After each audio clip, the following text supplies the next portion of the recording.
Muy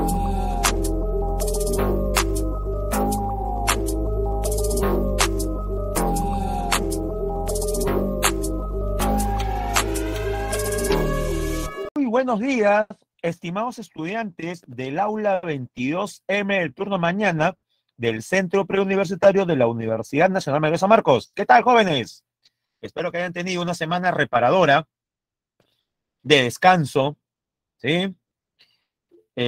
Como ya saben, los saluda siempre a las 11 en punto de la mañana, todos los días lunes, su profesor Elmer Flores, para en esta ocasión desarrollar la semana número 13, tanto de geografía como de educación cívica. Gracias por sus saludos afectuosos. Bien, vamos a presentar entonces nuestro material respectivo.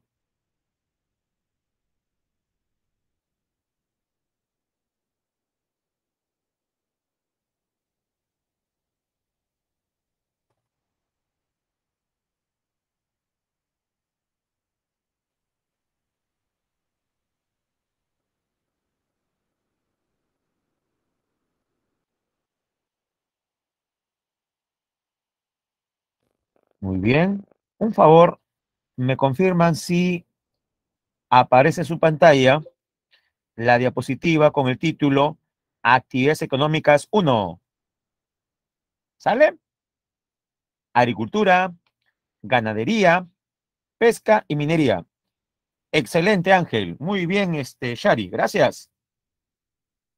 Y ahora sí vamos a activar el chat para saludar.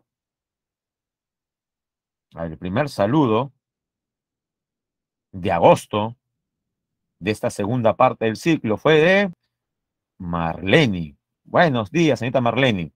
Igualmente Celina, Ariana, Ángel, Shari, Nancy.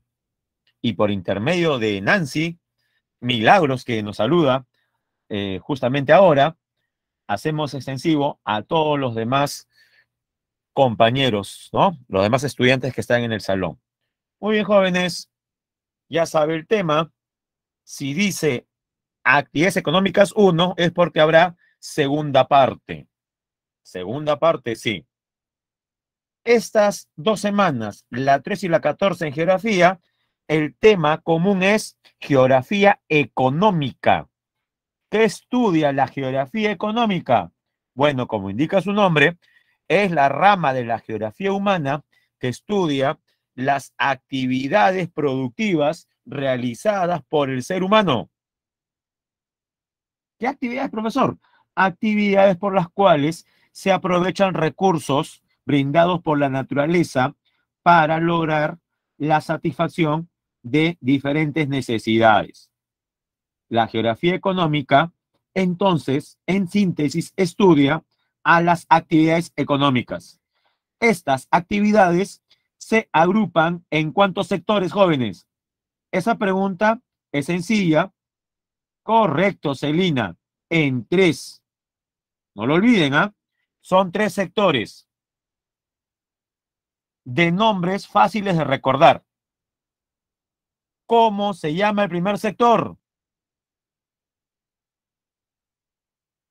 Muy bien, Celina. Se llama sector primario. Así es. ¿Cómo se llama el segundo sector?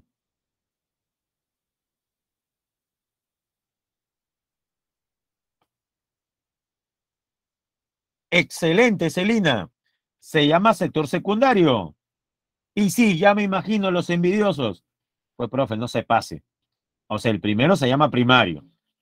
El segundo se llama secundario. Jóvenes, sorpréndanme.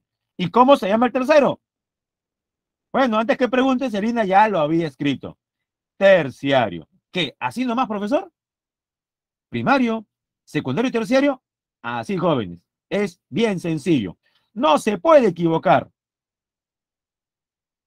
No se puede confundir. Pero más allá de la broma, jóvenes, ahora vamos a poner un ejemplo. Imaginemos que usted está comprando un short, ¿sí? Está comprando un short en el centro comercial de su preferencia. Profe, entonces, el Mall Bellavista. Seguramente si vive por el Callao, si es del Callao puede ser Minca, si es de Lima Norte dirá, no, profe, muy lejos, Megaplaza, Plaza Norte. Si a usted le gusta eh, otro tipo de ambiente, profe, yo me siento más cómodo en el mercado de Unicachi, ahí por la primera de Pro, sí, también es un buen lugar para comprar ropa. En Lima Este tenemos también Puruchuco, en Lima Sur, Lima Plaza Sur, hay diferentes lugares, sea cual sea. Incluso el que está en el centro de Lima, sí, cerca donde venden celulares robados, hay un centro comercial llamado La Cachina Fashion. No es broma, así se llama. La Cachina Fashion. No sé si lo conocen. Allá por la Avenida Argentina, cerca de las Malvinas. Claro, ¿verdad, profesor? Hasta sale el símbolo de un panda. Así, claro, del guerrero dragón sale. Bueno, jóvenes, sea el centro comercial que sea, usted comprando un short, una blusa, un polo, un buzo, un pantalón, usted comprando ese producto, está siendo partícipe de cuál de los tres sectores. Eso sí me interesa, jóvenes. Correcto, Andrea, se me olvidaba, disculpe, Tacora. Es otro level, ¿no? Andreita, claro. ¿Quién no ha ido a Tacora? Bueno, es verdad, hay más bien poca gente que ha ido a Tacora. Yo he ido un par de veces a Tacora. En la primera me fue mal. Pero antes de, a ver, antes de abrir ese recuerdo que ya tenía yo ya sellado, y gracias a Andrea he tenido un déjà vu en este momento. Jóvenes, recuerden la pregunta. Recuerden la pregunta. Usted comprando, ya sea en Tacora, en la Cachina Fashion o en la Rambla que está por la Brasil, está siendo partícipe de qué sector, primario, secundario o terciario.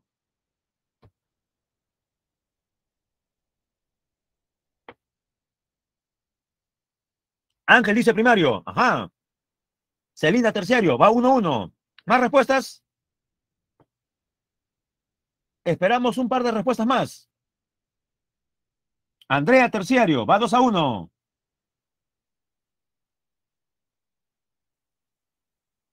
Shari terciario. Es más, Andrea nos dice por qué. Claro, porque corresponde, ¿sí?, al rubro de servicios. Sí, de alguna manera. ¿Es correcto? Jóvenes, ¿por qué cuando usted compra un producto como el que hemos mencionado, una prenda, está siendo partícipe del sector terciario? Porque ese producto, jóvenes, para comenzar, ese producto ya está terminado. Ese producto ha llegado a esa tienda a partir de una previa distribución.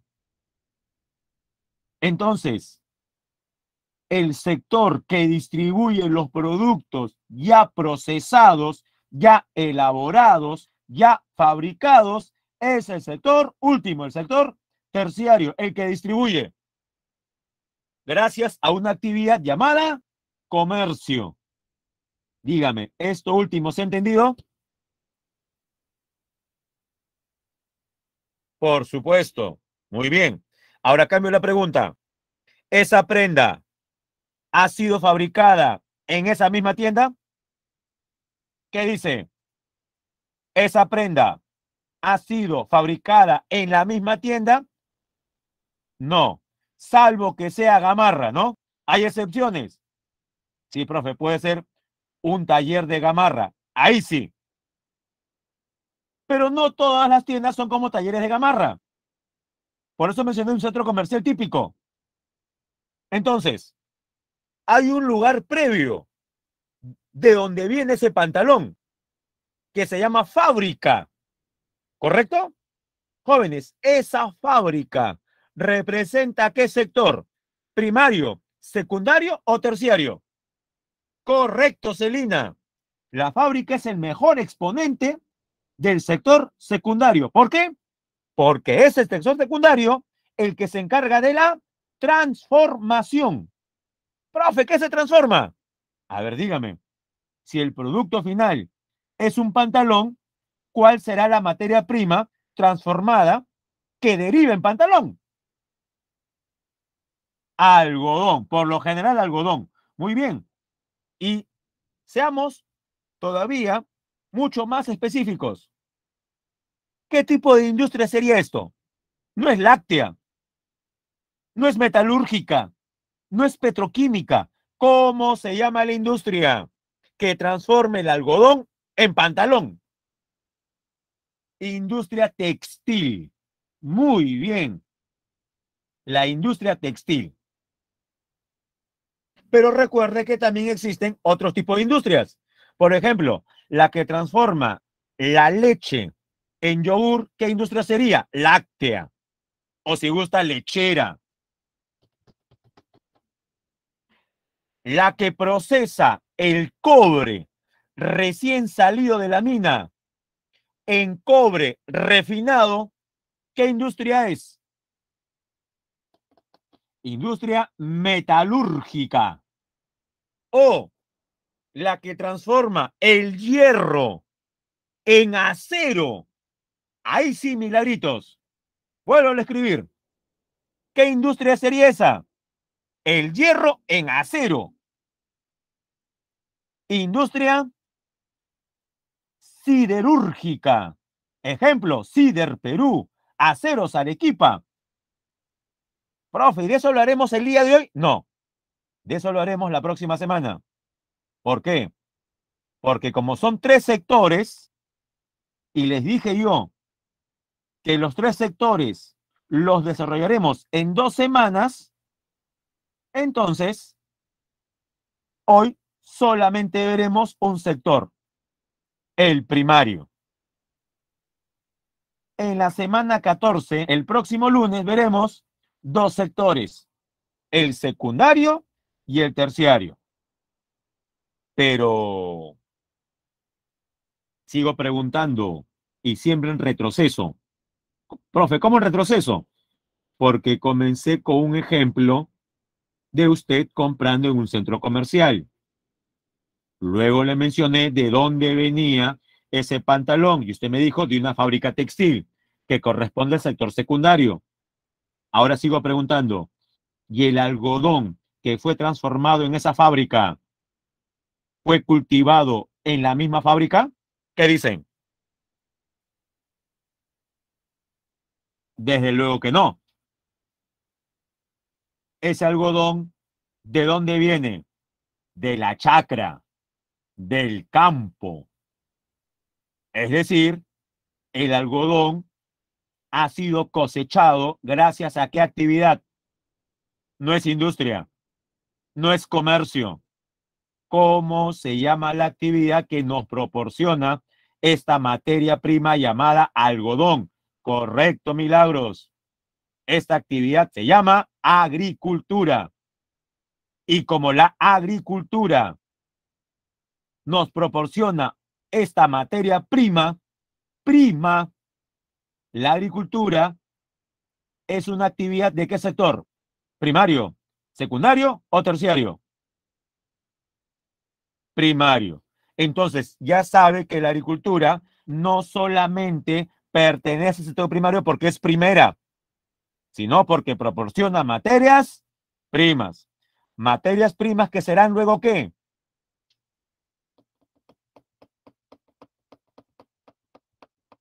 Materia prima que será luego ¿qué? ¿Ya se le olvidó? ¿Qué será? Jóvenes, ¿cuál es la palabra mágica? Materia prima que luego será Ya. Transformada.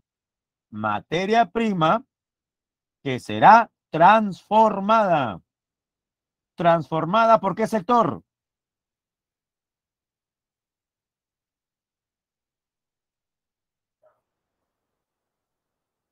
Transformada por el sector.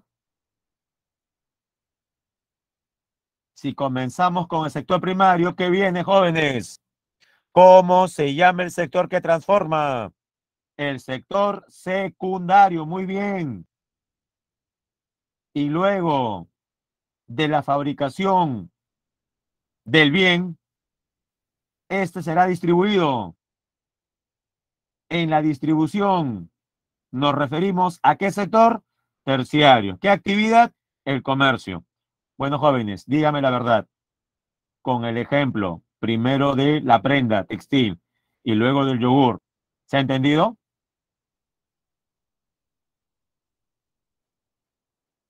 Bueno, espero que sí.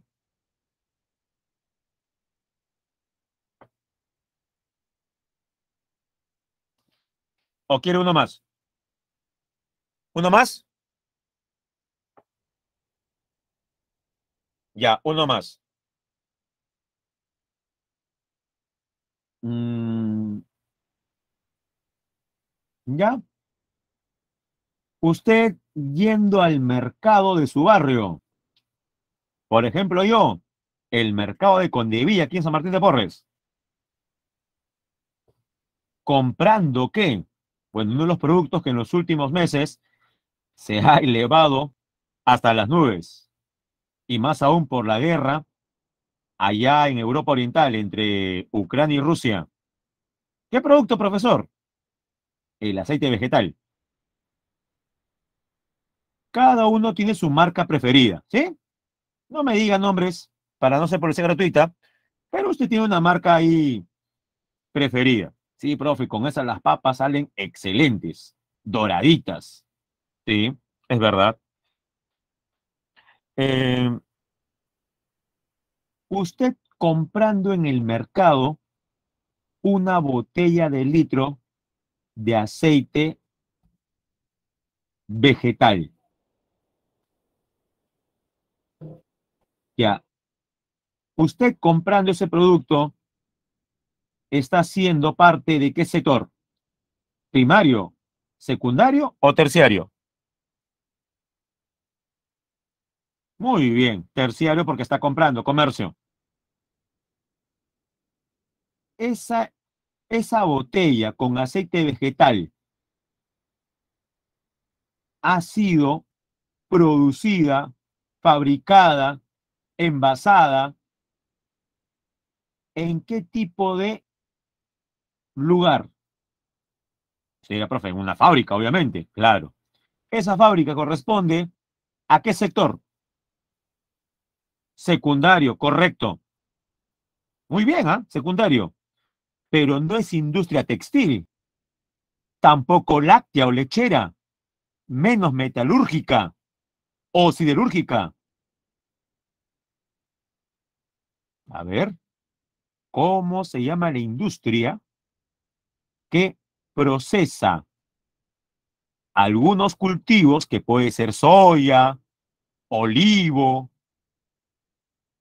palma y lo convierte en aceite de cocina? Industria, esto lo veremos con mayor detalle la próxima semana, pero es un adelanto.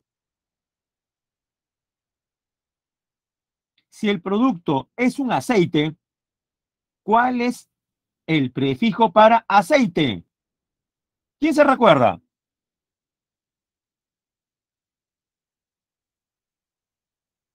¿Nadie? Muy bien, Milagros. Usamos la raíz óleo. Ya complete. Industria.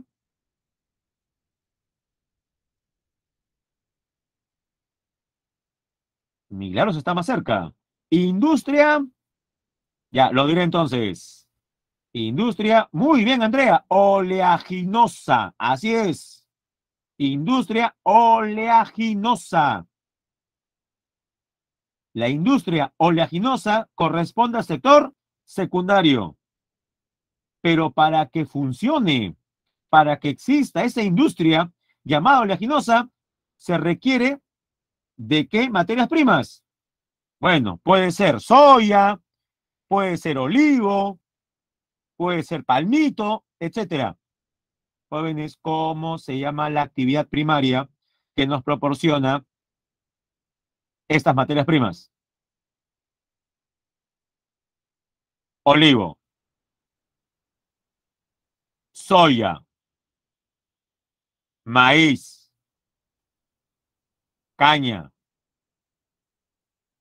palma, girasol, etcétera. ¿Qué actividad nos proporciona esas materias primas? ¿La minería? ¿La ganadería? ¿La pesca? No, la agricultura. Y de nuevo, la agricultura, ¿a qué sector pertenece? Primario, secundario, terciario.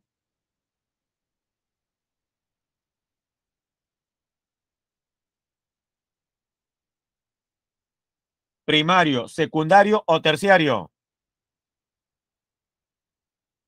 La agricultura, jóvenes, ¿a qué sector pertenece? Primario, secundario, terciario. Sector primario. Primario como quién? Como la ganadería, la pesca y la minería. Diferencias, de una vez, jóvenes. La agricultura y la ganadería son primarias, sí, pero primarias productivas. En cambio, la pesca y la minería, correcto, también son primarias, pero primarias ¿qué? El sector primario se subdivide en dos. Hay primario productivo, agricultura y ganadería, correcto, Mijail, y primario extractivas, como la pesca y la minería. No lo olvide. Hay productivas y hay extractivas. Productivas, agricultura y ganadería. Extractivas, pesca y minería. Bueno, ahora sí podemos nosotros pasar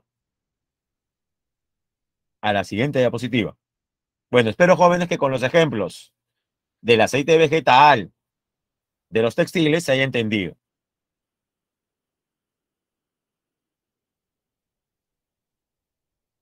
Ya. Comenzamos con la agricultura entonces. Datos que usted tiene que saber de la agricultura. Primero, sobre la superficie agropecuaria de todo el territorio nacional. ¿Qué porcentaje es? ¿Qué porcentaje ocupa la superficie agropecuaria? A ver, los leo en el chat, jóvenes. Profe, hay muchos números, pero el que más nos interesa, el porcentaje de la totalidad del territorio peruano. ¿Qué porcentaje es superficie agropecuaria? Gracias, Milagros. El 30,1%. Redondeamos eso, jóvenes. Olvídese de decimales. ¿Cuánto sería entonces? 30%. Una cifra, creo yo, fácil de recordar, ¿ah? Ahora dígame, 30% de un país, ¿le parece una cifra muy baja o es una cifra rescatable?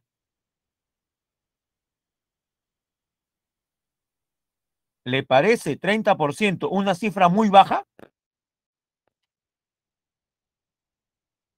Es una cifra interesante, importante, ¿correcto?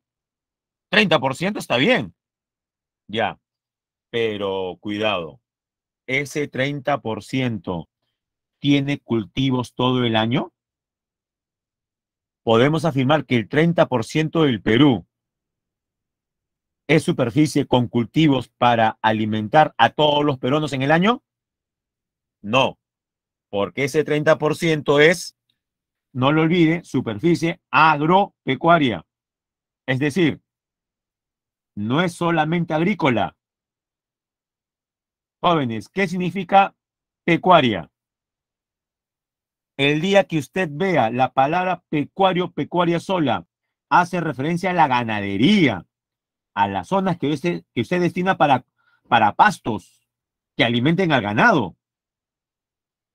Entonces, hay que tomar con pinza la cifra. que el 30% del Perú sea superficie agropecuaria, todavía no nos está diciendo que el 30% sea superficie para alimentos agrícolas. Vamos a ver esto, cómo se subdivide. Y en la siguiente lo vemos. Mire, ahí va. Según el último censo agropecuario de hace 10 años, censo 2012, mire, del total de la superficie agropecuaria, pregunto yo, ¿qué es mayor? ¿La superficie agrícola o la no agrícola? Profe, ¿dónde dice eso?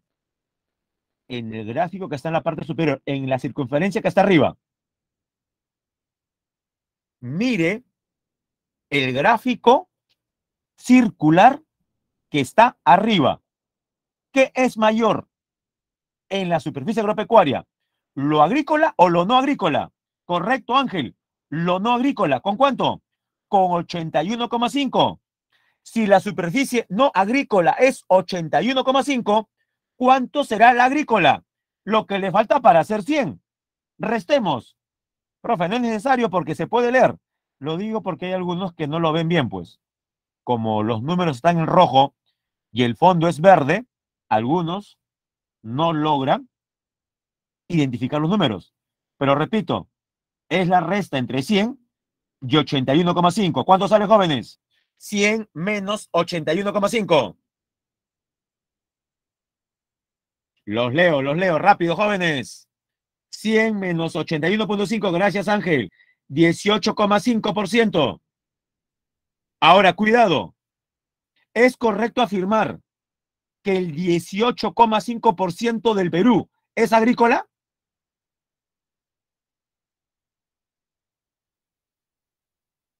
Así es, Ángel. No, es incorrecto. Profe, pero ahí dice 18,5. Sí, 18,5, no de todo el Perú, sino de dónde? De la superficie agropecuaria. Correcto, Ángel. Si queremos saber realmente qué porcentaje representa lo agrícola de todo el Perú, habría que, a ver, todos saquen su calculadora, sacar el 18,5% del 30,1%. ¿Se entiende, jóvenes, la operación? Antes de que usted resuelva, ¿se entiende la operación? Si yo quisiera hallar realmente qué porcentaje de todo el Perú es lo agrícola, tendría que sacar el 18,5% del 30,1%. A ver, jóvenes, me imagino que ya lo hizo con su calculadora. ¿Cuánto sale? 5, ¿qué? Sí, porque se va reduciendo, lógicamente.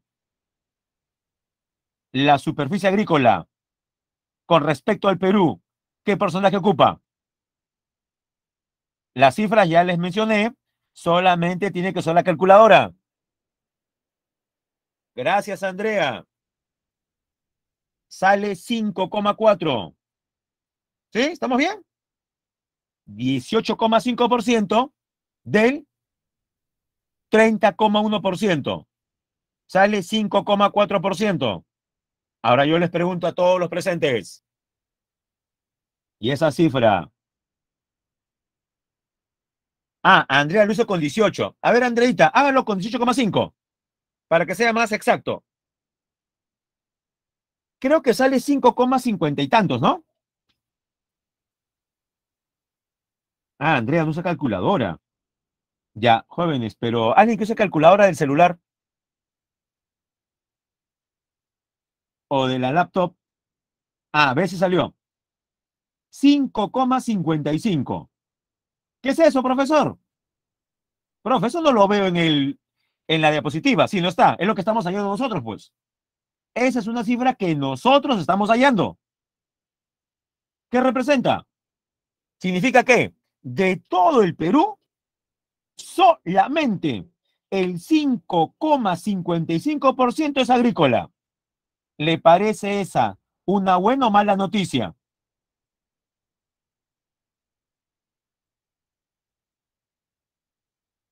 ¿Tendrá relación con los precios altos de los alimentos? ¿Que solamente el 5,55% del Perú sea agrícola? ¿O no tiene nada que ver, jóvenes? ¿Qué cree usted? Por supuesto, está estrechamente relacionado. Sí, pues, profe, culpa de Castillo. Sí, este gobierno es mediocre, pero le diré que estas cifras son de hace 10 años. Así que agárrese el día que nos proporcionen datos actualizados. Todavía no se ha desarrollado un censo agropecuario en los últimos 10 años. Seguramente la cifra hasta debe ser menor. Ya ni siquiera proyecto. Profe, no puede ser posible. De repente es hasta menos de 5. Seguramente. Y si usted cree que la cifra puede ser peor, lo invito a que vea el gráfico que está a la izquierda. Nuevamente, concéntrese en la diapositiva. Hay un gráfico circular en la parte inferior izquierda. ¿Lo ve? Primera, dígame si lo está observando para de ahí hacer preguntas. ¿Se ve o no se ve? Por supuesto, sí, profe, dice superficie agrícola. Correcto. Y dígame, de esa superficie agrícola, ¿la totalidad está con cultivos? Uno asumiría, profe, se supone, ¿no? Si es superficie agrícola, debe estar con cultivos. La totalidad no tiene cultivos. Por diferentes razones, sequías, están descansando las tierras, han sido abandonadas, lo que sea. ¿Qué porcentaje de la superficie agrícola sí tiene cultivos? Todo el año.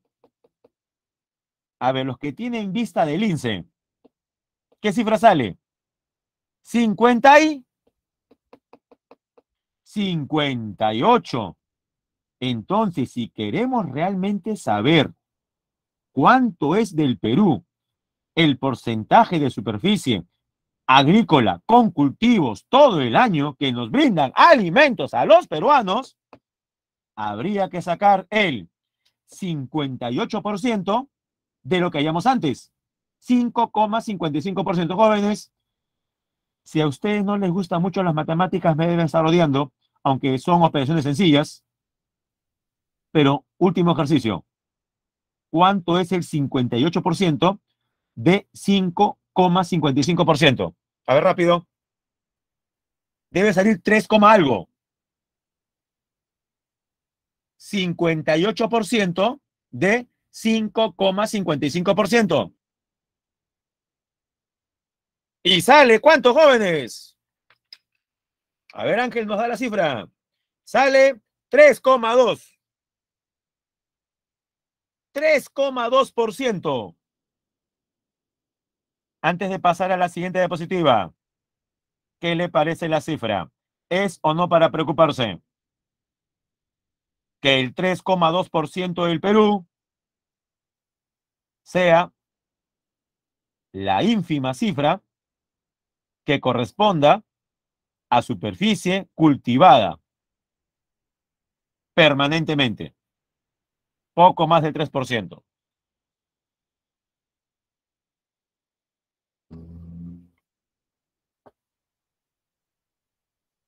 Mis jóvenes, sigamos.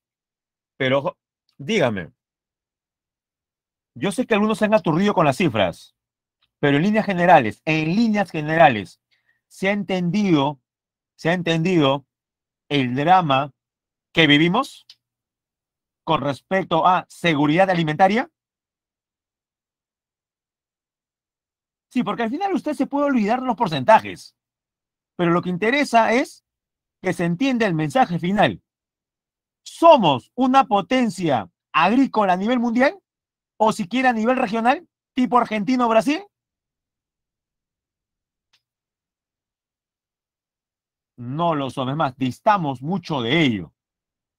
Digo esto porque a veces uno cree que como esta es la cuna de la papa, el maíz y otras plantas que fueron domesticadas hace más de 10.000 años, podemos caer en la tentación de creer que el Perú es una potencia agrícola y no lo somos. Ahí lo hemos demostrado con porcentajes. La cifra es muy baja. Agricultura peruana. Bien, comparemos costa, sierra y selva. Superficie agropecuaria. ¿Qué región natural tiene mayor superficie agropecuaria? La sierra. Segundo puesto, la selva. Y en tercer lugar, la costa. Es más, miren lo que sale a la derecha del cuadro. Del total de la superficie agrícola, el mayor número de hectáreas se encuentra en la región andina. Primer puesto. Seguido de la selva. Segundo lugar. Y en tercer lugar, la costa. Ahora bien, hay que diferenciar dos tipos de cultivos. Cultivos transitorios y cultivos permanentes. ¿Cuándo estamos ante cultivos transitorios? Son aquellos cuyo ciclo vegetativo, por lo regular, es menor a un año. Por ejemplo, maíz, trigo, cebada, arroz, papa, algodón. Y cultivos permanentes son aquellos cuya estructura productiva comprende varias cosechas. Por ejemplo, café, cacao, palta, vid, espárrago, mango, naranjo, chirimoya, limón y papaya. ¿Cuáles son los cultivos transitorios que ocupan mayor número de hectáreas? En primer lugar, la papa, seguido de los tipos de maíz, tanto el amarillo como el amiláceo. El amiláceo es el maíz blanco. Y de los permanentes, en primer lugar, el café.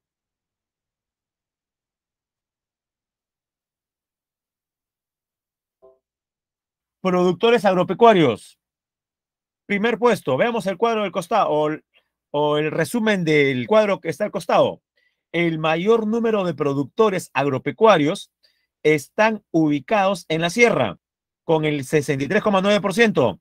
Segundo puesto, la selva, con 20,3%. Y finalmente, la costa. Recuerden ese orden. Primero la sierra, segundo la selva, tercero la costa. Pero si hablamos de unidades agropecuarias, hay un ligero cambio. Primer puesto, siempre la sierra. Por regiones naturales, la mayor parte de las pequeñas unidades agropecuarias están en la sierra. En segundo lugar, la costa. Y en tercero, la selva. Ahora sí, jóvenes, olvídense de las cifras. ¿Cómo es la agricultura en la costa? Compare dos zonas, costa y sierra. ¿Dónde cree usted que hay mayor inversión de capitales? ¿En la costa o en la sierra? Una pregunta sencilla. A ver, jóvenes, espero sus respuestas. ¿En cuál de esas dos regiones, costa o sierra, cree usted que hay mayores inversiones?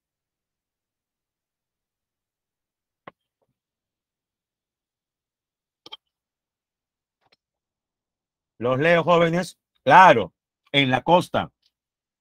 Sí, profe, veo las imágenes. Tecnificada, planificada, muy bien llevada, correcto. Bajo riego, perfecto. Son muchas características positivas.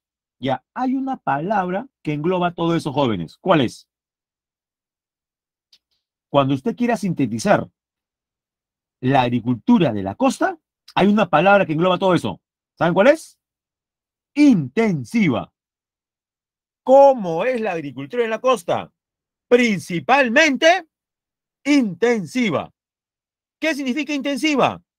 Que hay una gran inversión de capitales. Por ende, es planificada, mecanizada, tiene alta productividad, predominan cultivos industriales y para la exportación, como caña de azúcar, algodón, vid, mango, espárragos, ahora los arándanos también, pimiento piquillo, ají páprica, girasol, marigold, entre otros. Y utilizan reservorios, lógico, porque en la costa no llueve, hay que almacenar agua. Utilizan reservorios y obras hidráulicas, canales, acueductos para la derivación de aguas y ampliar la frontera agrícola. ¿Recuerda usted cómo se llamaban esos terrenos que parecen desiertos, pero que estaban compuestos por material aluvial? Por supuesto que los recuerdo, se llaman pampas. En las pampas hay un problema. ¿Cuál es? La falta de agua.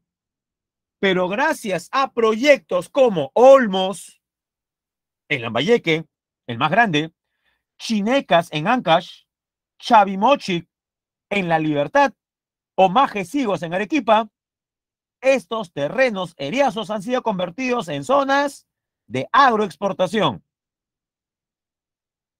Predomina superficie agrícola bajo riego. Y usted dirá, profe, lógico, pues. Los terrenos tienen que ser regados. Es verdad. Y dígame, jóvenes, en la sierra, la mayor parte de las tierras están bajo riego. En la sierra, la mayor parte de las tierras agrícolas están bajo riego. ¿Qué dice? La mayor parte no. ¿Por qué? Porque el agua que esperan los campesinos, ¿de dónde viene? ¿A dónde miran? Al cielo, correcto. Depende de las lluvias. ¿Tiene algún nombre ese tipo de agricultura que dependa de lluvias? Por supuesto, y usted sabe la palabra. Se llama agricultura de...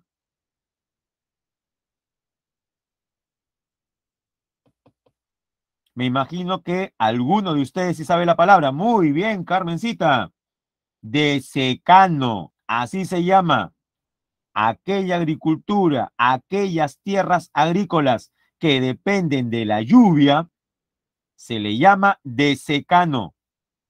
Volvamos a la costa. Aquí, la mayor parte de las tierras serán de secano. ¿Qué dice? En la costa predomina la de secano. No, por obvias razones, porque no llueve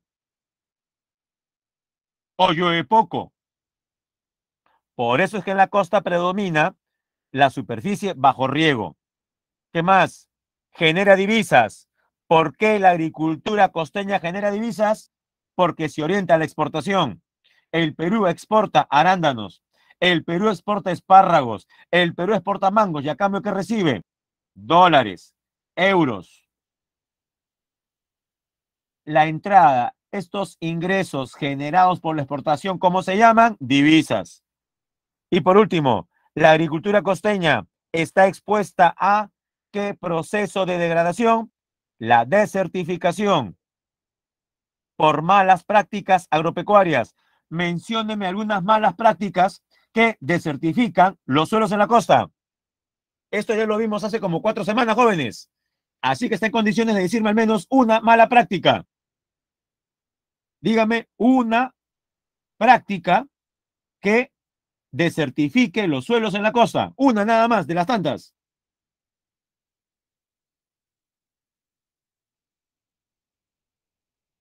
Jóvenes, regar usando mucha agua. ¿Es bueno o malo?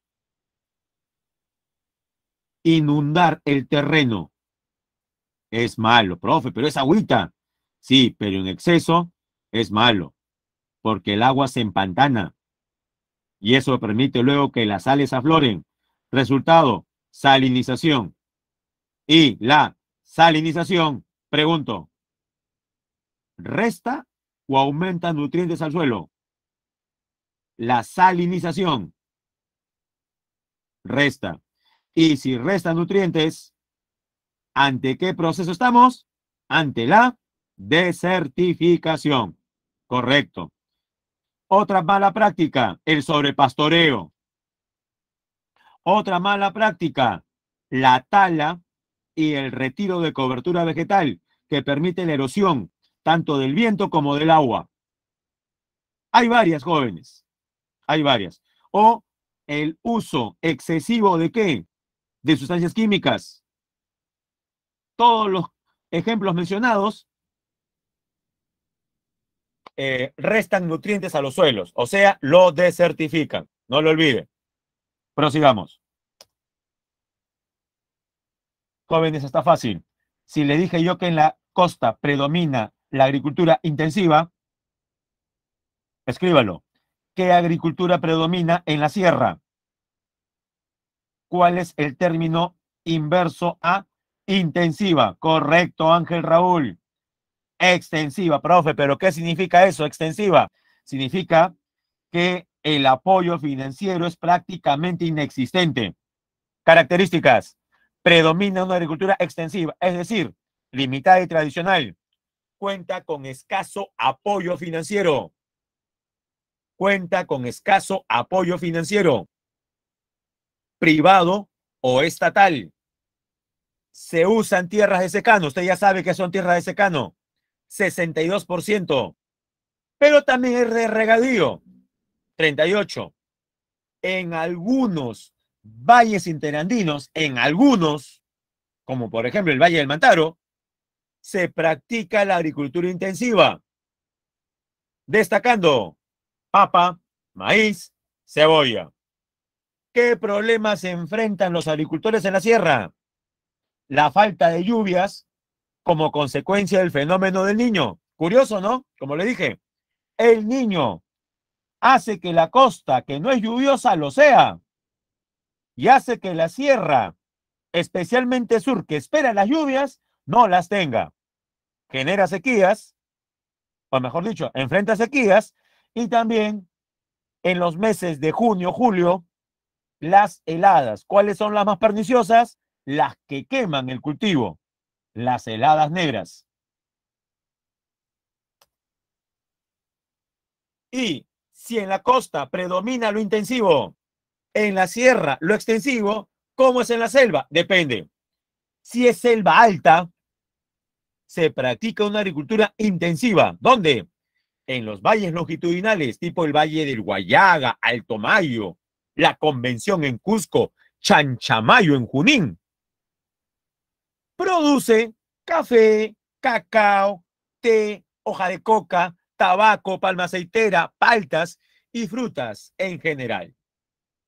En cambio, en la llanura, en la selva baja, predomina una agricultura extensiva, con cultivos permanentes, migratorios y estacionales. ¿Dónde se practica? En las terrazas de la selva baja. Por ejemplo, árboles frutales en los altos, ahí cerca de las ciudades.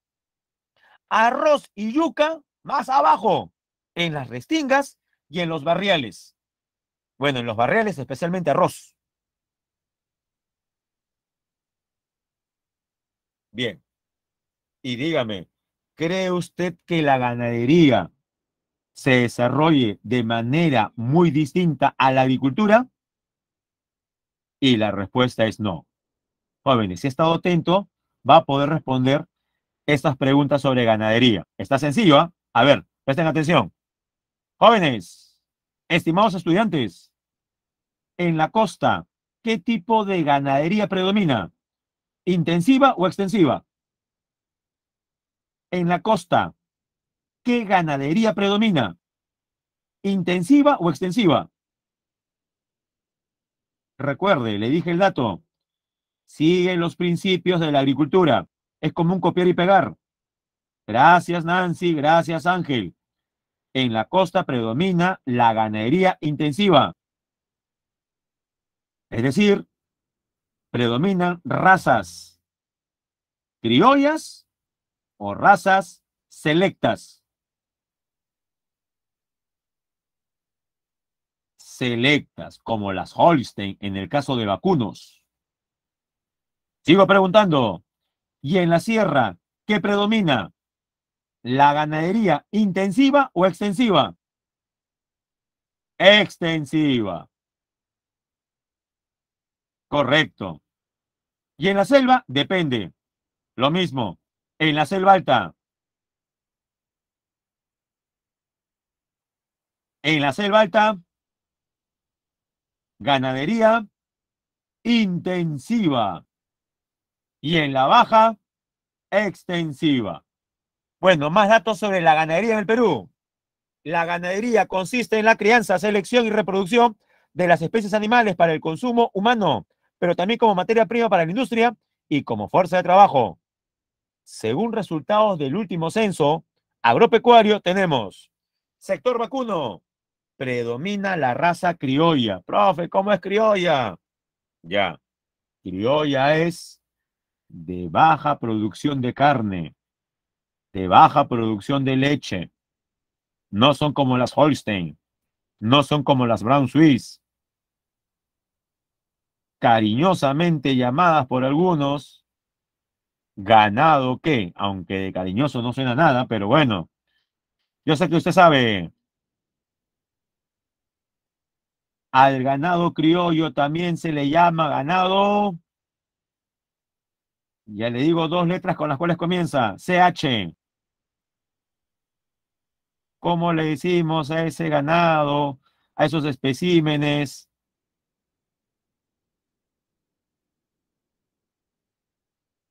Tibio, Rodrigo. Ganado, ¿nadie se da cuenta? Así es, Nancy. Ganado chusco. Profe, no se pase. ¿Cómo va a escribir así? No lo he escrito, no está en el boletín, no está en la diapositiva. Formalmente se le llama ganado criollo, pero para que entienda mejor, más conocido por la mayoría como ganado chusco, por la baja producción. Luego del chusco, ¿qué viene? O criollo, Brown Swiss, Holstein, en la selva, el Gir Cebú, etcétera. Las regiones con mayor número de cabezas de vacuno son: primer puesto Cajamarca, segundo puesto Puno, tercero Ayacucho, cuarto Cusco, quinto Arequipa, primer puesto Cajamarca. Hablemos del sector lanar. En ovinos predomina lo mismo, el ganado criollo, y le siguen razas importadas como Corriedale, Hampshire Down o Black Belly. En alpacas predomina la raza Huacaya, la raza Suri, pero también los cruzados. Sí, porque entre animales sí es válido decir que se cruzan las razas. Sector porcino, principalmente en Lima. ¿Y qué raza destaca? La raza criolla. Bueno, que Lima sea la mayor productora no sorprende. Es como preguntarse, ¿dónde se consume más chicharrón? Jóvenes, ¿en qué lugar del Perú la gente come más chicharrón? En Lima. A ver, dígame, en la última semana, ¿llegó a comer pan con chicharrón? A ver, confiésese.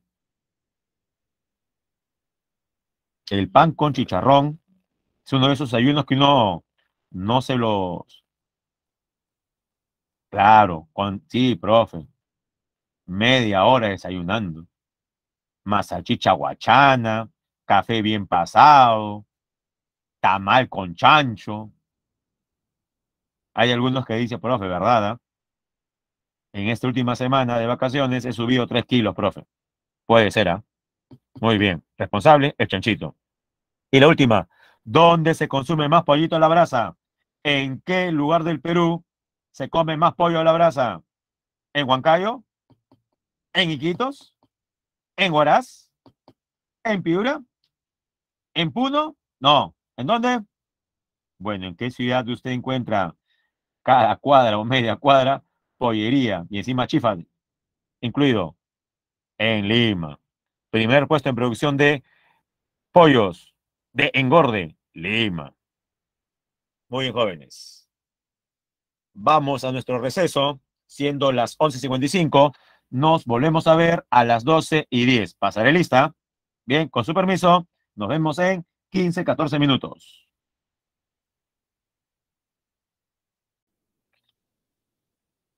Muy bien, jóvenes, reiniciamos siendo las 12:09, 12:10 prácticamente. Tenemos que desarrollar en este momento la tercera actividad primario productiva.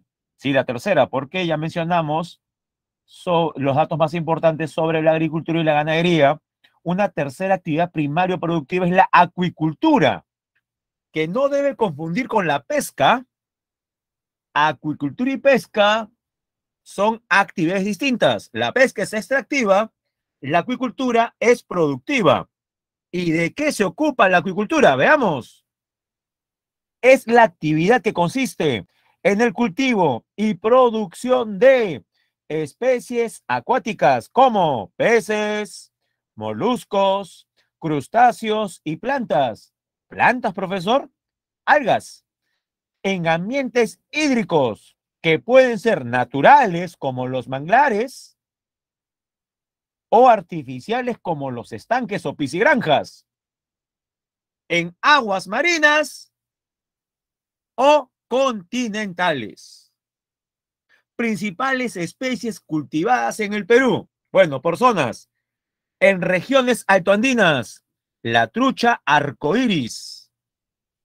En la costa norte, Tumbes, Piura, especialmente en zona de manglares, langostinos. En los ríos de la vertiente del Pacífico, principalmente los de Arequipa, el camarón. Recuerde que uno de los platos típicos de Arequipa es el chupe de camarones. Y la tilapia, tanto en la selva alta como en la costa norte.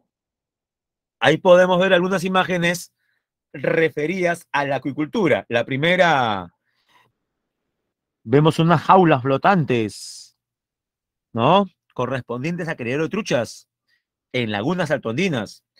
La segunda imagen corresponde a una langostinera en Tumbes. Y la tercera, la crianza de tilapias en San Martín, Selva Norte.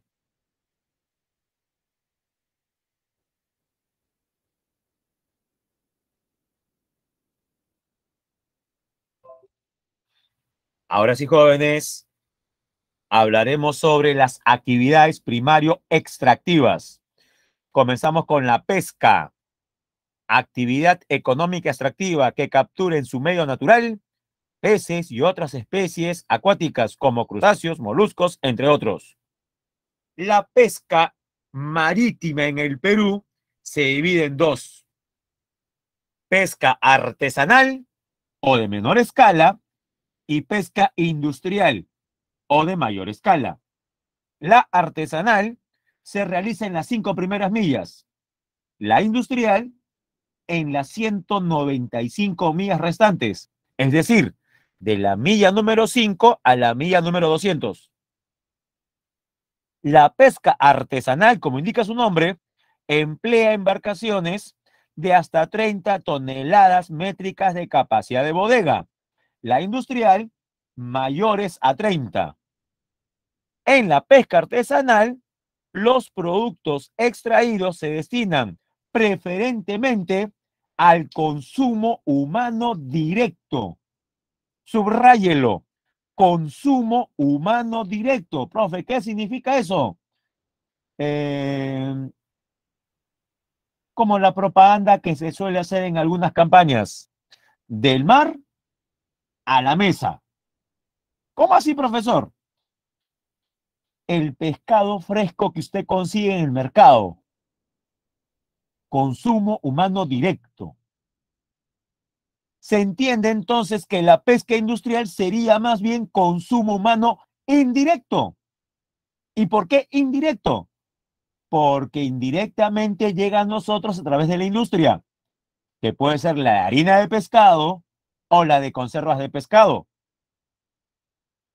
Y para culminar, la última característica de la pesca artesanal: genera empleos, trabajos colectivos. Otros datos sobre la pesca industrial: abastece de materia prima a la industria pesquera, ya sea la que produce harina, aceite o conservas. También abastece al mercado externo, generando divisas. Los principales puertos pesqueros del Perú son: primer puesto, Chicame en La Libertad; segundo puesto, Chimbote en Ancash; tercer lugar, Pisco en Ica; cuarto lugar, Coixco en Ancash; quinto, Callao. Las especies más extraídas por la pesca industrial: en primer lugar, la anchoveta, que es la más usada en la producción de harina y aceite de pescado. También tenemos la caballa y la pota, que es una especie de calamar. Eso es lo correspondiente a la pesca marítima, que es la más importante. Pero recuerda que también hay pesca que se desarrolla en aguas continentales. ¿Qué son aguas continentales? Ríos y lagos. Ríos, lagos y lagunas. Así tenemos en los ríos costeños, en los ríos Pativilca, Cañete, Ocoña y Camaná, Pativilca y Cañete en Lima, Ocoña y Camaná en Arequipa, destaca el camarón. En la desembocadura del río Tumbes, sí, en la zona de manglares, destaca la crianza de langostinos. En ríos y lagos altoandinos, la pesca es limitada, pero se concentra principalmente en el lago Titicaca. ¿Con qué especies? La trucha, el carachi, el suche y el más abundante entre las especies autóctonas. En el lago Titicaca, el ishpi o ispi. Y en la selva, abastecen el mercado local. ¿Qué especies? Paiche, zúngaro, sábalo, doncella, boquichico, carachama, corvina, lisa, dorado, bagre, chambira, etcétera. Y jóvenes, por fin llegamos a la actividad económica que genera más divisas en el Perú. De lejos es la actividad más importante. La minería consiste en la obtención selectiva de los minerales metálicos y no metálicos. Claro, los de mayor valor son los metálicos. Además de otros materiales de la corteza terrestre, otros materiales como carbón, como el gas, como el petróleo, como los fosfatos. La minería se divide en tres sectores: pequeña, mediana y grande, que determina los límites entre una y otra. El número de toneladas que se saca de material por día. Por ejemplo, llamamos pequeña minería a la que extrae menos de 350 toneladas de material al día. Llamamos mediana minería a la que saca más de 350, pero menos de 5.000 toneladas cada día. Y llamamos gran minería aquellas que se explotan a tajo abierto, donde no solamente es extracción, es un proceso mucho más amplio que abarca exploración, desarrollo, concentración, fundición, refinación, extracción, procesamiento y exportación de minerales a gran escala. ¿Cuánto se extrae? Más de 5.000 toneladas de material al día. No olvide las referencias, los rangos. Hasta 350 toneladas, pequeña minería. Hasta 5.000, mediana. Más de 5.000, gran minería. ¿Y cómo nos va a nivel mundial? Bueno, estamos en buena posición. A nivel mundial nos reconocen como un país minero. En el Perú existen más de 40 tipos de metales, explotándose unos 16. La mayor producción corresponde al cobre, la plata, el hierro, oro, zinc y plomo, debido a la demanda en el mercado internacional. Esos son los 6 metales más cotizados en el Perú. ¿Qué ranking a nivel mundial ocupamos? Dato del 2020, año que inició la pandemia. Somos el segundo puesto en el mundo, no lo olviden. En cobre y plata, solamente superados en cobre por Chile y en plata por México. Tercer lugar en zinc, cuarto en plomo, estaño y molibdeno y octavo en oro. Y si así estamos de bien a nivel mundial, imagínense a nivel latinoamericano. Principal productor de oro, zinc, plomo y estaño. Y segundo en cobre, plata y molibdeno. ¿Cuáles son las principales unidades mineras? Comencemos hablando del metal que más divisas nos genera, el cobre. Destacan Cerro Verde en Arequipa, Antamina en Ancash, recuerde, Antamina, Cuajón en Moquegua, Las Bambas en Apurímac, Antapajay en Cusco. Nos saltamos al oro. ¿Por qué, profesor? Porque el oro es el segundo metal que más divisas genera. Destaca Cajamarca, con las minas de Chaupiloma, norte, sur y oeste. También tenemos Chaquicocha y la gran conocida por la mayoría como Yanacocha. En La Libertad, La Poderosa y Alto Chicama. Del oro pasamos al tercer metal en importancia, el zinc.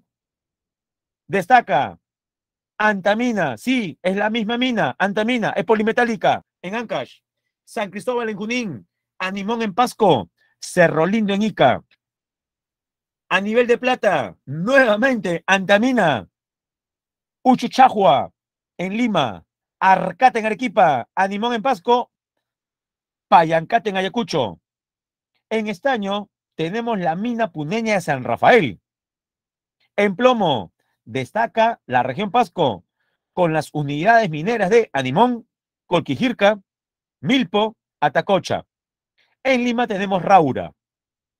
Y a nivel del hierro, Marcona en Ica. Pero les dije yo que no solamente se trata de metales, también de otros recursos como el carbón, el gas y el petróleo. En el caso del petróleo, los principales yacimientos son la costa norte, con el zócalo adyacente, y la región amazónica, especialmente norte, Loreto. En la costa, Talara, La Brea, Pariñas, El Alto, Los Órganos, eso es en Piura, Zorritos en Tumbes.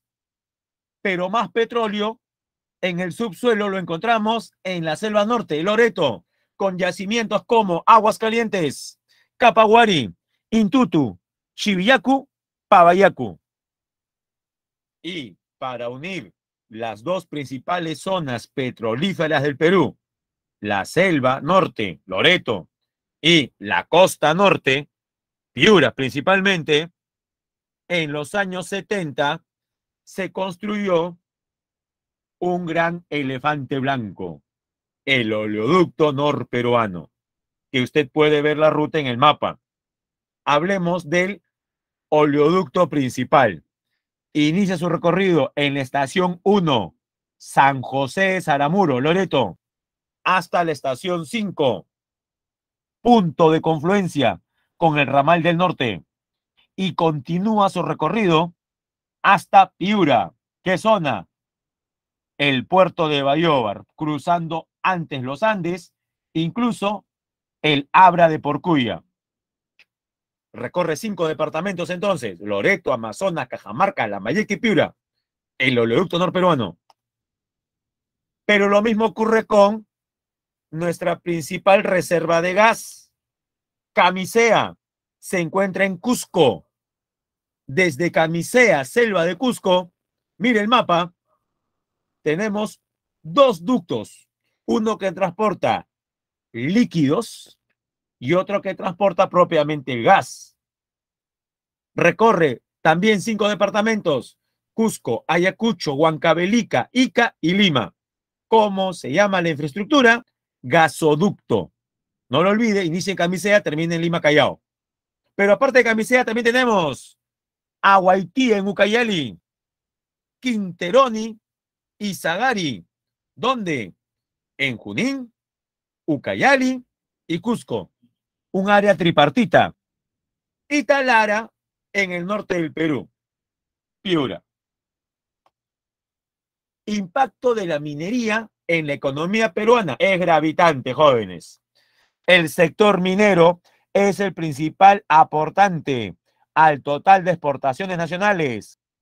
Por ejemplo, en 2020, las exportaciones nacionales ascendieron a 42.000 millones, 42.413 millones, de los cuales más de la mitad, 26.220, correspondieron a productos mineros. Es decir, la minería es responsable del 55, 56, 57% de todas las divisas generadas. Principales metales de exportación, ya le dije, primer puesto el cobre, segundo el oro, tercero el zinc. Pero también exportamos minerales no metálicos como fosfatos de calcio natural sin moler, placas y baldosas de cerámica sin barnizar y vidrio de seguridad templado. Principales mercados, principales compradores de minerales peruanos. Primer puesto China. En segundo lugar Estados Unidos y Suiza. Otros, India, Corea del Sur, Japón, Canadá, Brasil. Pero con respecto a la mano de obra, no genera muchos puestos de trabajo directos. Solamente 202.635 puestos de trabajo. Y es muy poco si hablamos de toda la pega. Estamos hablando del 1%. Más o menos el 1% de la pega. Pero hay que recordar que alrededor de 500.000 personas se dedican a la minería informal en el país, mientras que otros 5 millones de personas participan, eso sí, indirectamente en esta actividad. El 98% de mineras informales lo hacen para sacar el metal de mayor cotización en el mercado, tanto nacional como internacional. Y nos referimos al oro. En el caso del Perú, destacan los lavaderos de oro en Madre de Dios. Mis jóvenes, llegamos a la pregunta 1. A ver, concéntrense, por favor. Pregunta número 1. Los valles interandinos albergan amplias superficies agrícolas que proveen gran cantidad de alimentos a sectores urbanos costeros. Además, contribuyen en el crecimiento económico del país. De lo mencionado, identifique los enunciados correctos sobre estos campos de cultivo. Veamos la primera. A ver, jóvenes, usted me dice si es verdadero o falso. Los arbustos de café son los productos más extendidos en estos relieves interandinos. A ver, jóvenes, los leo. ¿Verdadero o falso? ¿El café es un producto extendido en los valles interandinos?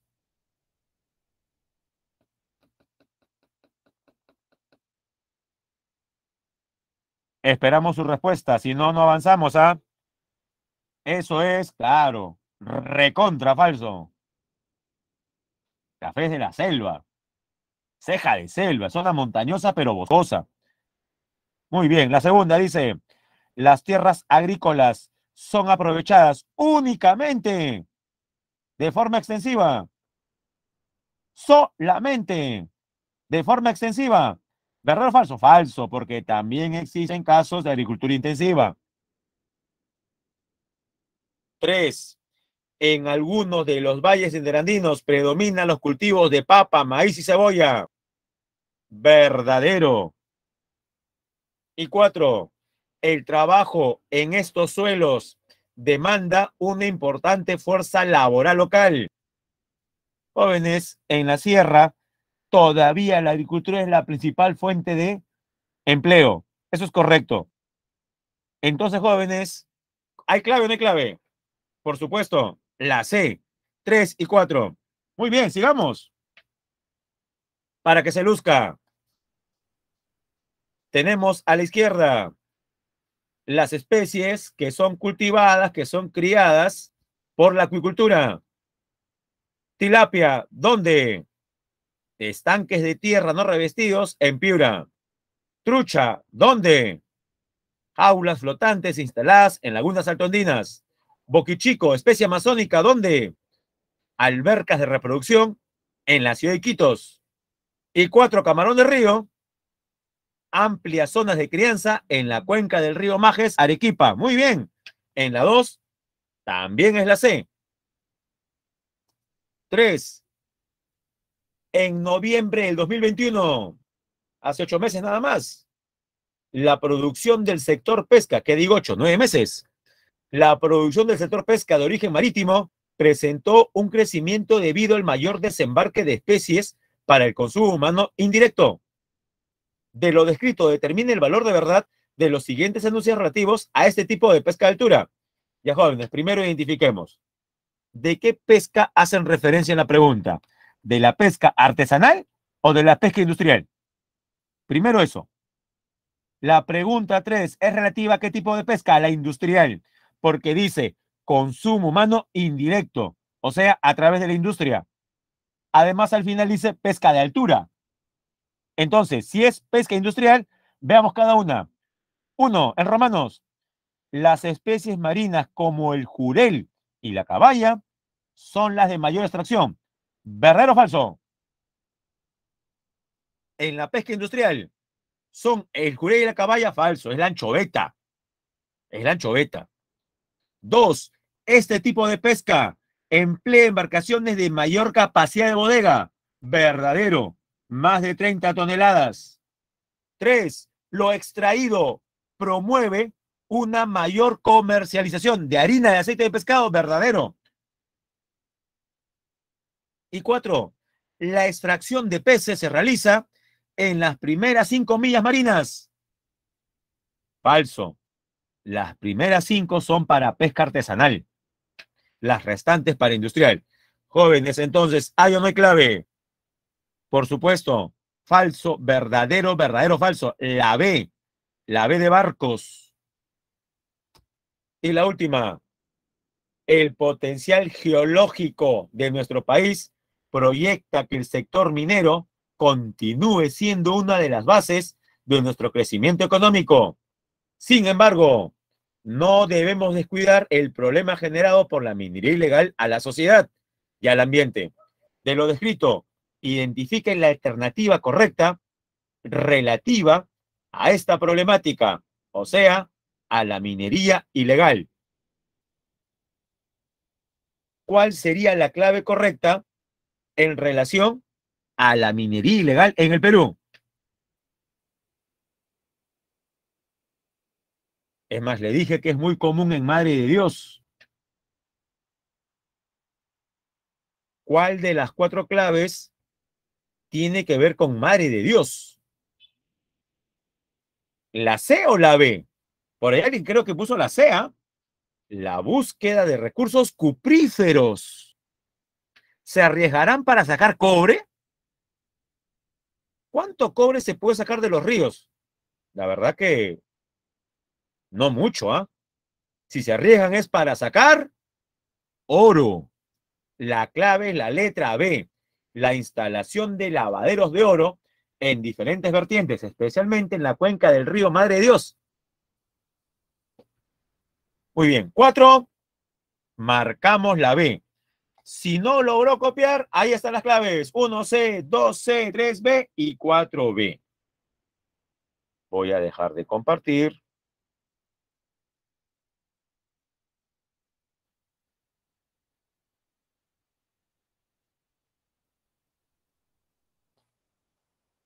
Y ahora vamos a presentar nuestro material de cívica.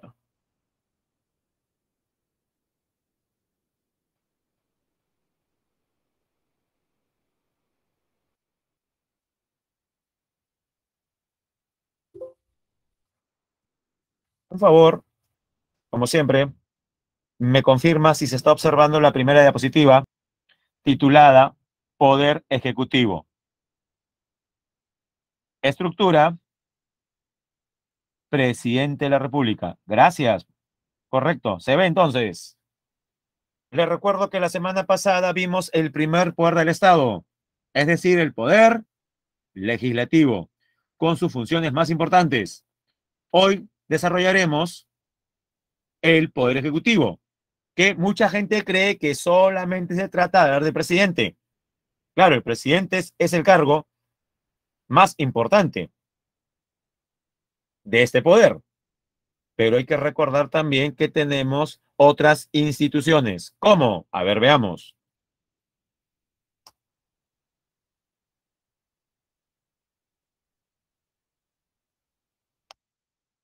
Primero, veamos la estructura del Poder Ejecutivo. La Presidencia de la República, el Consejo de Ministros, la Presidencia del Consejo de Ministros, los ministerios individualmente, recuerda que son 18.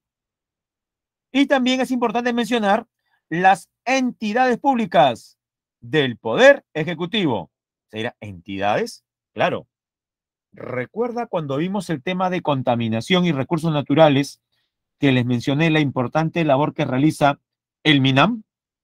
¿Recuerda usted, MINAM eran las siglas de qué ministerio? Es más, habíamos quedado, cada vez que yo diga en el ciclo MINAM, nos referíamos a qué ministerio, el MINAM. El Ministerio del Ambiente, correcto. No, el MINAM, se nota la A claramente, a MINAM, no el MINEM. Claro, el MINEM sería de Energía y Minas. El MINAM, el Ministerio del Ambiente. ¿Existirán organismos adscritos al MINAM?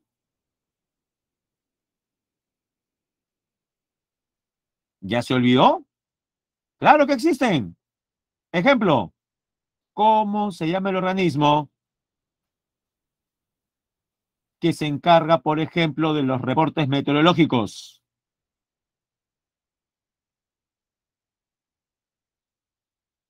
El CENAMI. ¿Cómo se llama el organismo que brinda los reportes sobre los sismos? Apenas se mueve la Tierra, usted busca en Internet la página de qué institución, del IGP, del Instituto Geofísico del Perú. Correcto. ¿Cómo se llama el organismo en el Perú que dirige, supervisa a las áreas naturales protegidas por el Estado? Y usted sabe que la respuesta es el CERNAM, el Servicio Nacional de Áreas Naturales Protegidas por el Estado. Ya, esos ejemplos, IGP, CERNAM, entre otros, ¿son ejemplos de qué? ¿De ministerios o de entidades públicas del Poder Ejecutivo? Ya dígame, lo primero o lo segundo. Cuando hablo de la SUNAT, del IGP, del IMARPE, de ANA, son entidades del Poder Ejecutivo, algunas adscritas a un ministerio y otras adscritas a la PCM. La PCM sí, la Presidencia del Consejo de Ministros. Bueno, jóvenes, hemos dado un brochazo de los 5 órganos correspondientes al Poder Ejecutivo. Ahora sí hablemos del más importante, del cargo de presidente de la República. Veamos.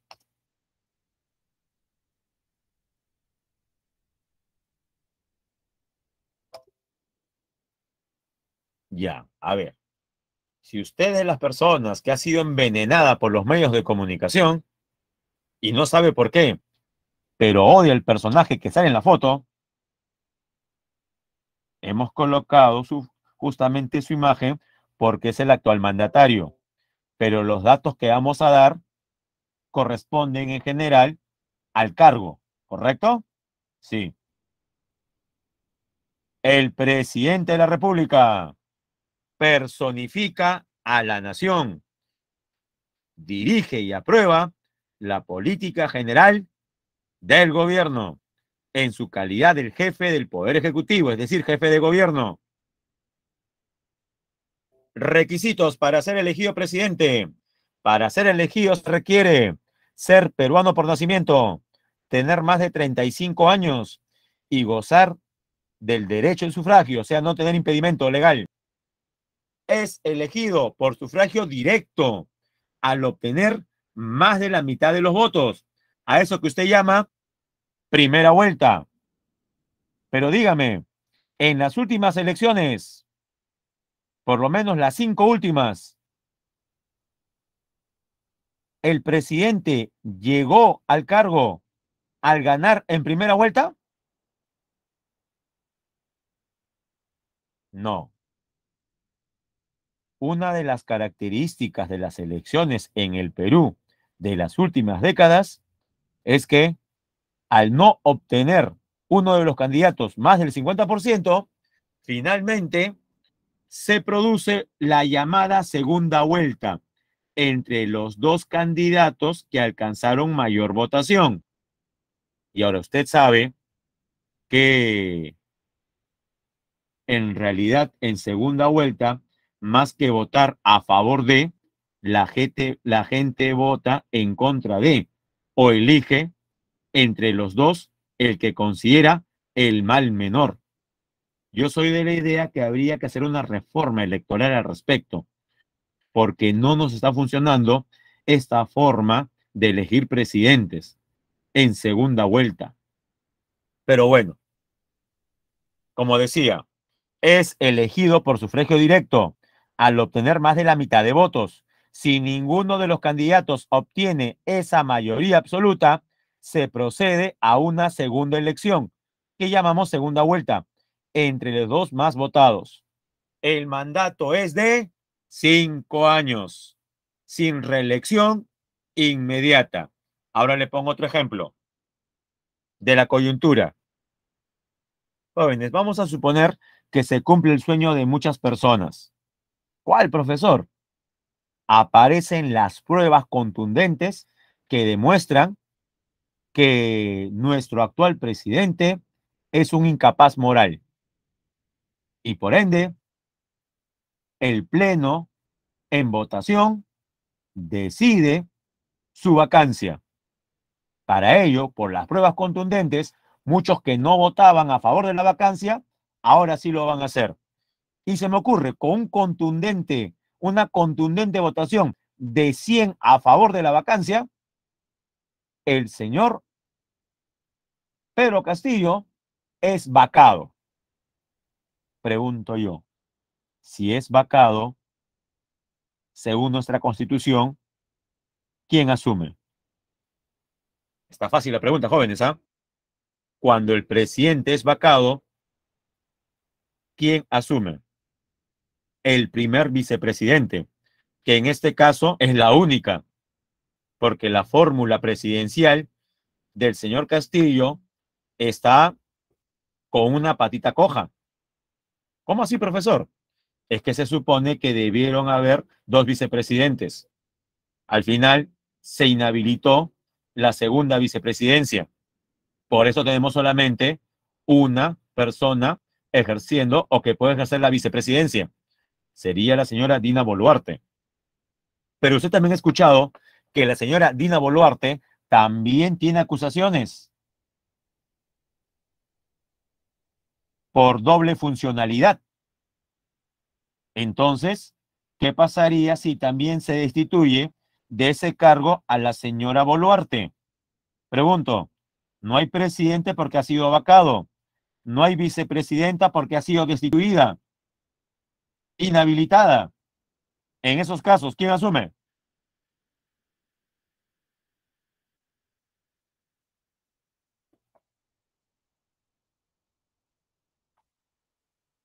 Correcto. La persona que en ese momento ejerza la presidencia del Congreso.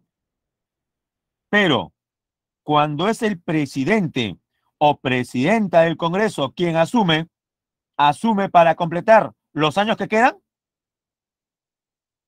Eso hay que diferenciar. ¿Asume para completar los años que le quedan al gobierno? ¿Sí o no? No. Solamente el tiempo que dure la siguiente convocatoria de elecciones. O sea, cuando el presidente del Congreso asume la presidencia de la República, es transitorio. Es unos cuantos meses hasta la convocatoria y realización de elecciones. Esa es la diferencia, que asuma la vicepresidenta o que asuma el presidente del Congreso. Si asume la vicepresidenta, completa el mandato, que es, por ejemplo, lo que debió haber hecho Vizcarra, ¿recuerda? PPK renunció, dejó el cargo vacante. ¿Quién asumió? ¿Recuerda? Martín Vizcarra.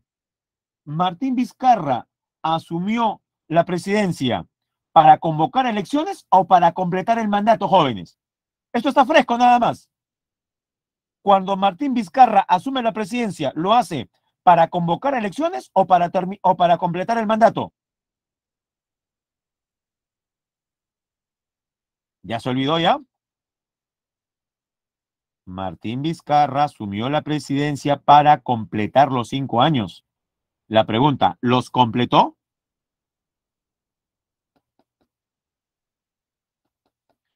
¿Llegó a completarlos? No. ¿Por qué? Porque fue ¿qué?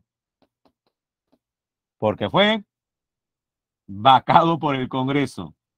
Dígame usted si este país, al menos, podemos afirmar que tiene una característica. No sé si usted verá que es positiva o negativa, pero la política peruana, aburrida no es, ¿ah? Siempre pasa algo. Siempre pasa algo. Ya sabe entonces, el mandato es de 5 años.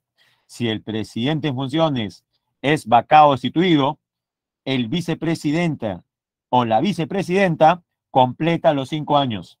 Si el vicepresidente o la vicepresidenta también tiene inconvenientes, asume el presidente del Congreso, con la diferencia que el presidente del Congreso no completa el mandato, sino convoca nuevas elecciones.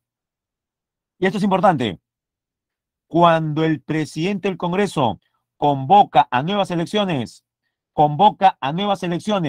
solamente presidenciales o también parlamentarias. A eso quería llegar. Cuando el presidente del Congreso convoca nuevas elecciones, ¿son nuevas elecciones solamente para presidente o también son elecciones para parlamento? ¿Qué dicen, jóvenes? Los dos, presidenciales y parlamentarias. Los dos, porque en el Perú las dos elecciones se dan en simultáneo, porque el periodo del presidente y el Congreso tiene que comenzar el mismo año y terminar el mismo año. Digo esto porque hay algunos que están pensando, profesor, se convoca solamente elecciones presidenciales, no congresales. Si se cumpliese ello, habría ahí un desajuste en los tiempos. Y por último, el presidente de la República es el jefe de Estado y también jefe supremo de las Fuerzas Armadas y de la Policía Nacional del Perú. Espero que se hayan entendido estos últimos puntos. Y bueno, ya que hemos hablado de la vacancia, según el artículo 113 de la Constitución, ¿en qué casos queda vacante el cargo de presidente de la República? Por obvias razones. Primer caso, muerte. 2, permanente incapacidad moral o física. ¿Quién lo determina? El Congreso. ¿Y cómo lo determina? ¿Con mayoría simple o mayoría calificada? Cuando el Congreso decide vacar al presidente aduciendo incapacidad moral permanente, requiere de mayoría simple o de mayoría calificada, jóvenes. Mayoría simple implica la mitad más uno, o sea, 66 votos. Y usted sabe que este Congreso tiene por lo menos 72, 73 votos para vacar a Castillo. Profe, ¿por qué no lo hace? Porque se exige mayoría calificada. ¿Y qué es mayoría calificada? No lo olvide, 2/3. Y 2/3 equivale ¿a qué número? Por lo menos. Una cifra que usted escucha bastante en los medios de comunicación. ¿Cuántos votos se requieren para vacar al presidente? 80 y... Ya, si no lo recuerda, saque 2/3 de 130. ¿Cuánto es 2/3 de 130?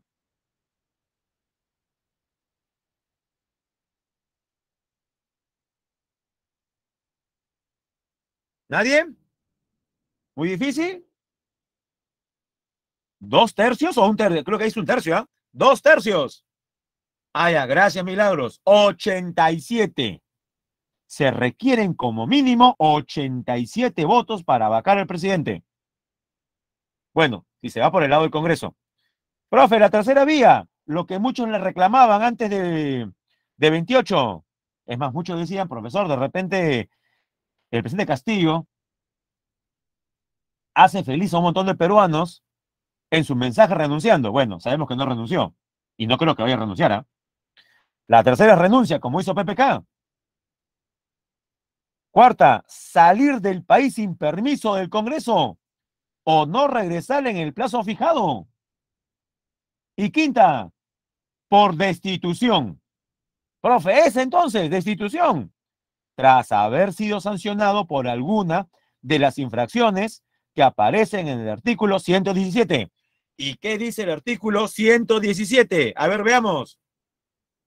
¿En qué casos se destituye al presidente? Traición a la patria, impedir las elecciones, disolver el Congreso en forma ilegal, o sea, al margen de la Constitución, o por impedir que se reúna el Congreso,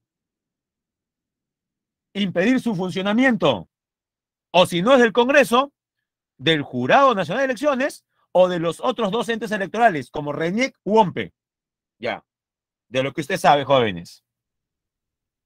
El señor Pedro Castillo ha infringido alguno de los puntos del artículo 117.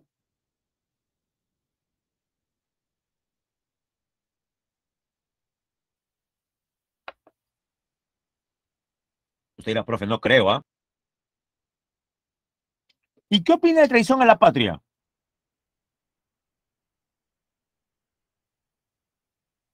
En este año y unos días de gestión del actual presidente, ¿sabe usted de algún caso donde el señor Castillo haya cometido traición a la patria? Usted dirá, profe, no creo, ¿ah? La respuesta es no, pero ahora puede entender por qué cierto sector de la prensa hizo una campaña mediática a partir, sí, de un error o exabrupto de nuestro presidente. ¿Recuerda usted cuando fue entrevistado? Claro, correcto, Venturo. ¿Recuerda usted que nuestro presidente dio una entrevista a un periodista de CNN en español y habló sobre diferentes temas, incluido el acceso de Bolivia al mar? Y si bien es cierto, el señor Castillo nunca dijo que se le daría a Bolivia salida al mar, tampoco lo negó rotundamente. Es más, llegó a responder que habría que preguntarle al pueblo peruano. Ya, esto que estoy explicando ahora, ¿lo recuerdan? ¿Recuerdan ese pasaje de hace unos meses? Me imagino que la mayoría lo recuerda. Bueno, varios congresistas y un fuerte sector de la prensa hizo algún tipo de campaña para que eso pueda ser considerado traición a la patria. Si bien es cierto para mí la respuesta del señor Castillo dejó mucho que desear, muy forzado que eso sea traición a la patria. Pero bueno, por ahí estaban buscando. Sigamos mejor. El presidente de la República, no lo olvide, cumple doble función. Es jefe de Estado y jefe de gobierno. Usted dirá, profesor, ¿y acaso no es así en todo el mundo? No. Un ejemplo. Hay un estado europeo conocido como Reino Unido. ¿Lo conoce? ¿Sabe de su existencia? Todos los aquí presentes saben que existe el Reino Unido, que algunos confunden con Inglaterra. Por supuesto, profesor. Reino Unido, ya. Dígame, en Reino Unido,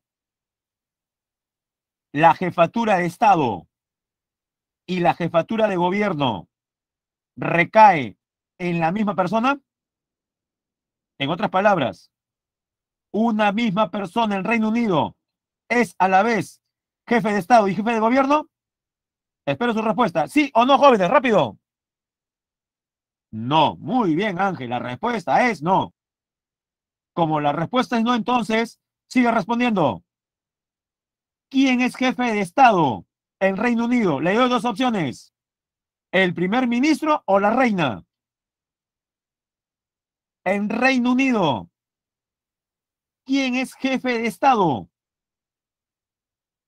¿La reina o el primer ministro?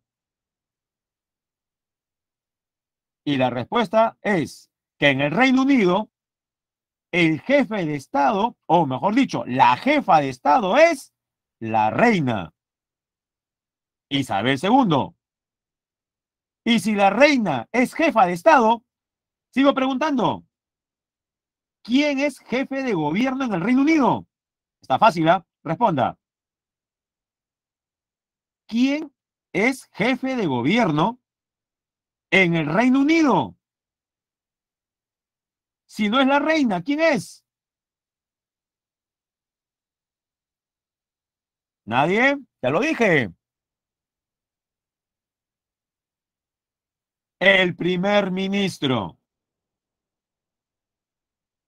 Ahora, volvamos al Perú. ¿Quién es jefe de Estado? El presidente. ¿Quién es jefe de gobierno? También el presidente. Ahora dígame, ¿en el Perú existe la figura de primer ministro?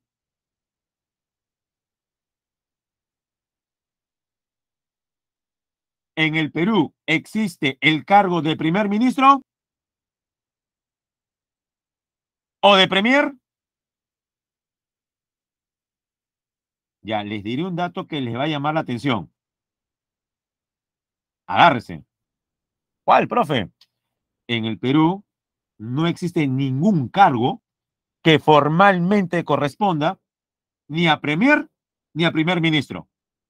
Profe, pero así lo escucho en la radio, así lo leo en los medios escritos, así pasa en la televisión. Además dicen, el primer ministro Aníbal Torres, o dicen, el premier Aníbal Torres. Entonces no entiendo. Ya, lo que sucede es que nuestros periodistas, seguramente, para decirlo en términos más cortos, utilizan una terminología propia de Europa, que no se debe aplicar al Perú, pero lo hacen. Entonces, el cargo formal, ¿cuál es? Ya, esto sí lo he escuchado. Presidente del Consejo de Ministros. ¿Se entiende entonces, jóvenes, esta última explicación que estoy haciendo? Profe, pero si yo leo o escucho que dicen premier, ¿es válido?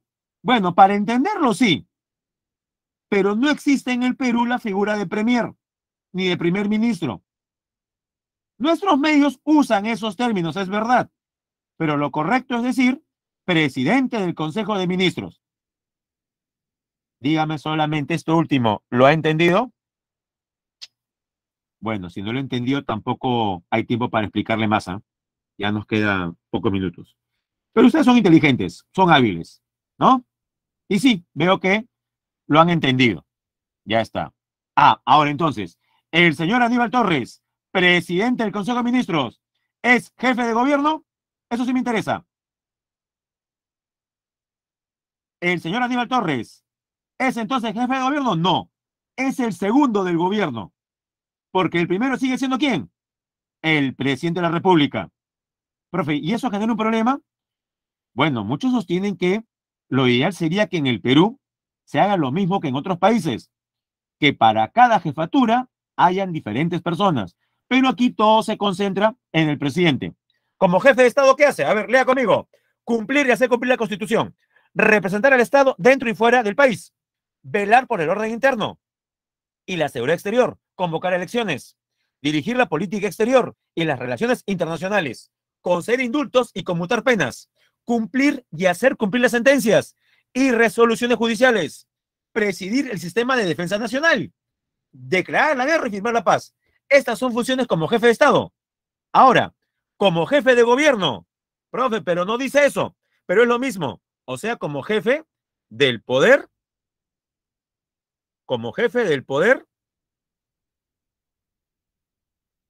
ejecutivo, jefe de gobierno, dirigir y aprobar la política general de gobierno, ejercer el derecho de iniciativa legislativa. Profe, ¿qué es eso? Recuerde que el Congreso le permite al Ejecutivo, le permite al presidente legislar. Cuando el presidente, con permiso del Congreso, legisla, el resultado, no lo olvides, son decretos legislativos que tienen peso de ley. Observar y promulgar las leyes aprobadas del Congreso. Administrar los bienes del Estado, la hacienda pública. Dictar medidas extraordinarias mediante decreto de urgencia. Nombrar y remover a quienes ejerzan altos cargos, como por ejemplo los ministros. Ahora sí, dejemos de hablar del presidente y hablemos del Consejo de Ministros. Características: conformado obviamente por los ministros, que son nombrados por el presidente. Es presidido el Consejo de Ministros, valga la redundancia, por el nombre del cargo, por el presidente del Consejo de Ministros. Aunque existen ocasiones que el presidente de la República preside la PCM cuando asiste a estas. Tiene a cargo el Consejo de Ministros la dirección y la gestión de los servicios públicos. Atribuciones del Consejo de Ministros: aprobar los proyectos de ley que el presidente de la República somete al Congreso, aprobar los decretos legislativos y los decretos de urgencia que dicta el presidente de la República. Si no, no tiene validez. Adoptar decisiones sobre asuntos de interés público. ¿Quién encabeza el Consejo de Ministros? El presidente del Consejo de Ministros. Hablemos sobre la presidencia del Consejo de Ministros, responsable de la coordinación de las políticas, tanto nacionales, sectoriales y multisectoriales. Coordina las relaciones con los demás poderes del Estado. Su máxima autoridad es el presidente del Consejo de Ministros, mal llamado por la prensa Premier. Sobre el presidente del Consejo de Ministros, mal llamado Premier o mal llamado Primer Ministro, es, después del presidente de la República, el portavoz autorizado del gobierno. Coordina las funciones de los demás ministros. Y esto es importante. Refrenda. ¿Cómo refrenda? Con su firma. Refrenda, le da validez a los decretos legislativos, los decretos de urgencia y los demás decretos y resoluciones que señalan la Constitución y la ley. Es decir, son nulos los actos del presidente de la República que carecen, que no tienen refrendación ministerial. Ahora, ¿qué tipo de normas emanan del Ejecutivo? Los decretos de urgencia. Es una norma con rango de ley, expedida por el Ejecutivo como medida extraordinaria y válida para regular situaciones de carácter económico-financiero. Decreto legislativo, hemos hablado bastante sobre esto, es cuando el Congreso le da facultades legislativas al Ejecutivo para legislar. Resultado: decreto legislativo. Y decreto supremo son normas de carácter general que reglamentan normas con rango de ley o regulan la actividad sectorial funcional o multisectorial funcional. Los ministerios son 18 y se encargan de diseñar, establecer, ejecutar y supervisar políticas nacionales, sectoriales, asumiendo la rectoría respecto de ellas. Y por último, contamos con entidades del Poder Ejecutivo. Son entidades desconcentradas, tienen competencias de alcance nacional y están adscritas o a un ministerio o a la PCM. Se dividen en dos tipos. Hay entidades u órganos públicos ejecutores. En total son 38 y destacan la Biblioteca Nacional del Perú, la Superintendencia de Bienes Nacionales, el IGP, que sabemos es el Instituto Geofísico del Perú, Proinversión. Y al otro lado tenemos organismos públicos especializados. Los especializados a su vez se dividen en dos tipos. 4 que son reguladores. ¿Por qué reguladores? Porque regulan la actividad empresarial privada. Por ejemplo, Ocinermin, Ocitran, Ociptel y SUNAS. No SUNAT, sino SUNAS, para que entienda claramente con un ejemplo. ¿Qué pasa si usted está pagando 400 soles a una empresa por el servicio de Internet y no le llega ni la cuarta parte? Es más, en este momento yo estoy lagueando en su pantalla y usted paga 400 soles de Internet. Pregunto, ¿usted podría hacer su queja, su reclamo a un órgano regulador? Por supuesto. ¿A cuál de los 4? Si el problema es de Internet, ¿con cuál de los 4 organismos reguladores tendría usted que dirigir su reclamo. ¿Osinermin? ¿Ocitran? ¿Ociptel? ¿O SUNAS? Ociptel, porque es el organismo supervisor de las inversiones privadas en telecomunicaciones. Prof, si tengo problemas con la energía eléctrica, Osinermin. Si tengo problemas con una empresa de transportes, Ocitran.